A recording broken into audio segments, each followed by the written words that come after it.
शादी के कुछ हफ्ते बाद ही नवविवाहिता की मौत ने कई सवाल खड़े कर दिए। परिजन पारिवारिक और व्यक्तिगत संबंधों से जुड़े हुए कई आरोप लगा रहा है, जबकि पुलिस फिलहाल पूरे मामले की जांच के दायरे में रहकर डिजिटल साक्ष्यों, मोबाइल रिकॉर्ड और पारिवारिक परिस्थितियों की पड़ताल कर रही है। अधिकारियों का कहना है कि जांच पूरी होने के बाद ही मौत की वास्तविक स्थिति स्पष्ट हो पाएगी। नमस्कार, मेरा नाम है लोकेश चौरसिया। आप मेरे साथ देखना शुरू कर चुके हैं वरदान एक्सप्रेस। इस खबर के प्रायोजक हैं Prabha school group of education, nursing Adarsh higher secondary school, Chhatarpur, Madhya Pradesh, जहां नर्सरी से कक्षा 12वीं के लिए प्रवेश प्रारंभ हो चुके हैं। यहां बेहतर अध्ययन अध्यापन के साथ spoken course, library, practical lab आदि की सुविधाएं उपलब्ध है। एडमिशन के लिए आज ही संपर्क करें स्क्रीन पर दिए गए नंबर्स पर।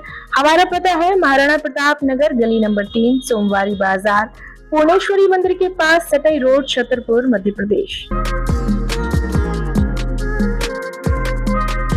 मध्य प्रदेश के छतरपुर जिले में एक नवविवाहिता की संदिग्ध मौत का मामला सामने आया है, जहां पर शादी से महज कुछ सप्ताह बाद ही महिला अपने ससुराल के घर में फंदे पर लटकी मिली। घटना के बाद परिवार और रिश्ते से जुड़े हुए कई सवाल खड़े होने लगे हैं। फिलहाल पुलिस प्रथम दृष्टया इस मामले को आत्महत्या का मानकर जांच में आगे बढ़ गई है।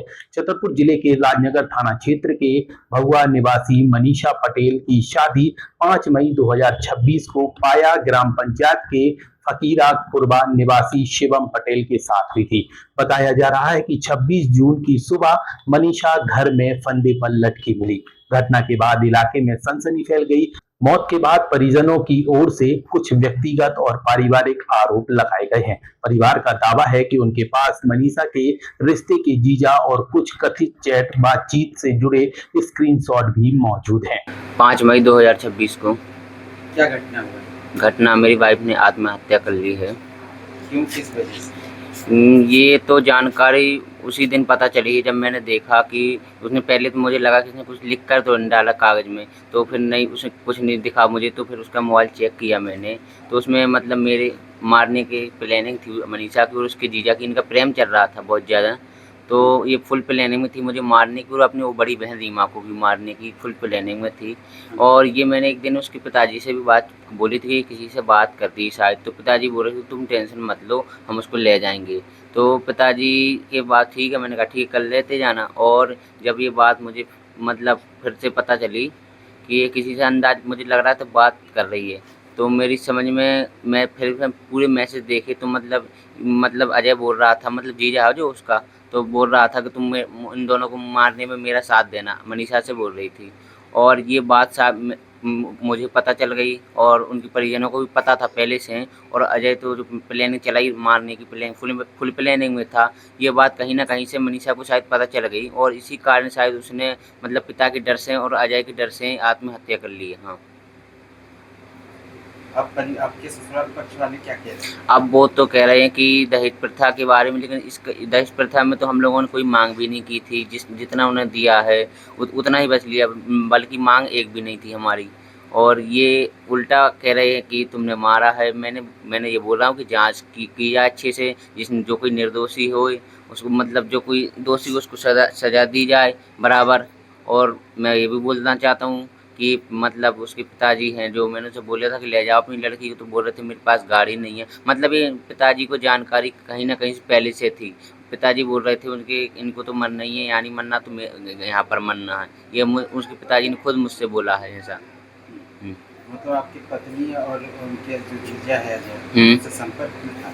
हाँ, बहुत संपर्क में था। मैसेज में 4-5 हज़ार मैसेज मैंने देखे जस्ट उसी दिन। तो फुल प्लानिंग में मारने में थे। मैं सोचा कि इनका ये प्लान फेल हो गया और कहीं ना कहीं हमको भी पता चल गया होगा, तो मतलब सोच रही होगी, तो उसने मतलब मरना ही अपने हाथ आत्महत्या करना सोच लिया था। हालांकि इन दावों की आधिकारिक पुष्टि फिलहाल नहीं है। वहीं पुलिस का कहना है कि मामले में सभी डिजिटल साक्ष्यों, मोबाइल रिकॉर्डिंग और पारिवारिक परिस्थितियों के आधार पर जांच की जा रही है। संबंधित मामला थाना राजनगर का है, जो कि नवविवाहिता प्रकरण है, जिसमें महिला के द्वारा प्रथम दृष्टया फांसी लगाकर घटना कारित की गई है, जो कि ससुराल में की गई है।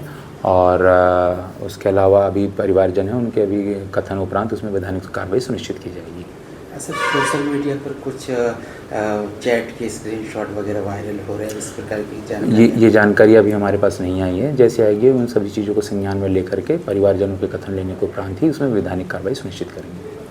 अधिकारियों के मुताबिक जांच पूरी होने के बाद ही मौत की वास्तविक वजह स्पष्ट हो पाएगी, लेकिन इस तरीके की घटना ने इलाके में सनसनी फैला दी है और यहाँ पे नवविवाहिता के पति ने जो गंभीर आरोप लगाए हैं और स्क्रीनशॉट के अलावा चैट सार्वजनिक किए हैं, उससे कई प्रकार के सवाल खड़े हो रहे हैं। सभी सवालों को लेकर अब पुलिस हर पहलुओं पर जांच कर रही है और जल्द पूरे मामले से खुलासा करने की बात कही जा रही है। यह वरदान एक्सप्रेस की रिपोर्ट आपको कैसी लगी कमेंट सेक्शन में जरूर बताइए। इसके साथ ही हर बड़ी खबर जानने के लिए लगातार जुड़े रहिए तेजी से बढ़ते डिजिटल मीडिया प्लेटफॉर्म वरदान एक्सप्रेस के साथ।